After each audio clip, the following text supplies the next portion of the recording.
আসসালামু আলাইকুম, আমি সাজু মাহমুদ।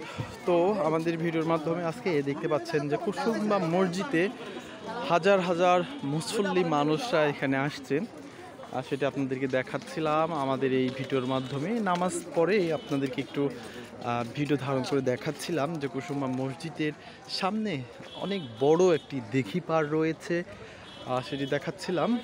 তবে দিঘি পাড়ে যেই দৃশ্যগুলো রয়েছে, অনেকেই মুসল্লিরা উজু করেন, এছাড়াও যে ঘাট রয়েছে সেগুলো দেখাচ্ছিলাম। কুসুমবা মসজিদের দৃশ্যটি আপনাদের কাছে কেমন লাগছে অবশ্যই আমাদেরকে জানাবেন, এবং আমাদের ভিডিওগুলো কোথায় থেকে দেখে থাকছেন সেটিও কমেন্ট করে জানাবেন। যদি ভিডিওটি ভালো লেগে থাকে অবশ্যই লাইক, কমেন্ট, শেয়ারের মাধ্যমে আপনাদের বন্ধুদের দেখানোর সুযোগ করে দিবেন।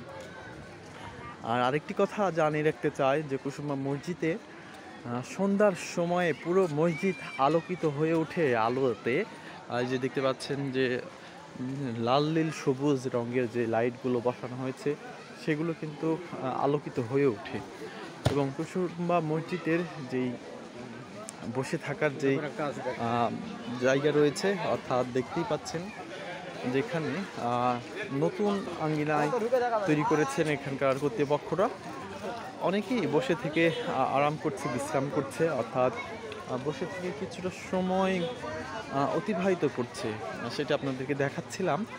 তো আমাদের ভিডিওটি আপনারা কোথায় থেকে দেখে থাকছেন অবশ্যই কমেন্ট করে জানাবেন। যদি ভিডিওটি ভালো লেগে থাকে অবশ্যই শেয়ার দিয়ে আপনাদের বন্ধুদের দেখানোর সুযোগ করে দেবেন। আমরা কুসুমবা মসজিদের দৃশ্যটি দেখাচ্ছিলাম। এখানে দেশের বিভিন্ন প্রান্ত থেকে দর্শনার্থীরা আসছেন, যেমন রাঙ্গা ভাই আসছেন। রাঙ্গা ভাই কোথায় থেকে আসছেন? আমি আজকে শুক্রবার, জুম্মার দিন, আজকে আল্লাহর একটা দিন, তো নামাজ পড়ার উদ্দেশ্যে এই কুসুমবা মসজিদে এসেছি। কোথায় থেকে আসছেন? আমি রাজশাহী বাগমারা থেকে আসছি নামাজের উদ্দেশ্যে। কেমন লাগছে? দেশের বিভিন্ন এসে দেখলাম এখানে প্রচুর মুসলমান নামাজ পড়লেন, সবাই একসঙ্গে জামাত করলাম। আসলে বেশ সুন্দর একটা জায়গা। আমরা জানি মানতের উদ্দেশ্যে এখানে সবাই উপস্থিত হন, যার যার মনের আশা পূর্ণ করার জন্যই মানত করে থাকেন মসজিদে।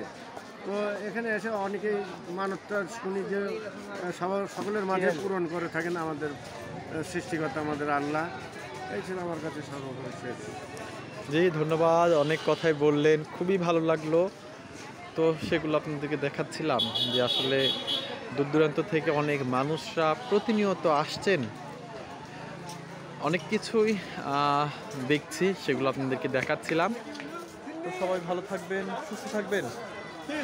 নওগাঁর মান্দা থেকে আমি সাজু মাহমুদ। আল্লাহ হাফেজ, আসসালামু আলাইকুম।